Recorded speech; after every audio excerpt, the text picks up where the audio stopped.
Today we're going to take a look at different hyperextension variations that you can try at the gym, or if you happen to not have access to a hyperextension bench. I have other videos on the 45-degree hyperextension, the one you're seeing here, as well as the 180-degree hyperextension bench. So let's get into those variations. The first variation is going to require a barbell pad. Obviously, you want to protect those hips. We're going to do this in the Smith machine, and you set the bar up at around hip height, and your feet are tucked in, if you can, on the Smith machine itself. If you aren't able to do that, don't worry, I have another hack for that.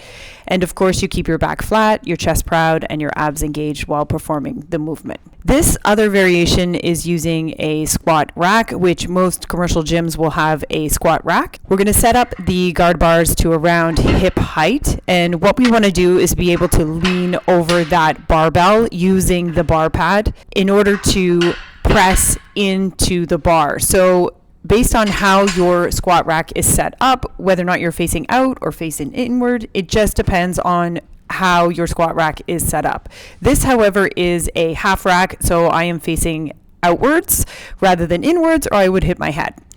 And so I tried it with the 10-pound plates. That was not heavy enough in order to counterbalance the weight over the bar and have something to kind of dig my toes into, so that when I hyperextend or extended up, my feet would stay stable and I would be able to get a nice glute contraction and a good stretch at the bottom.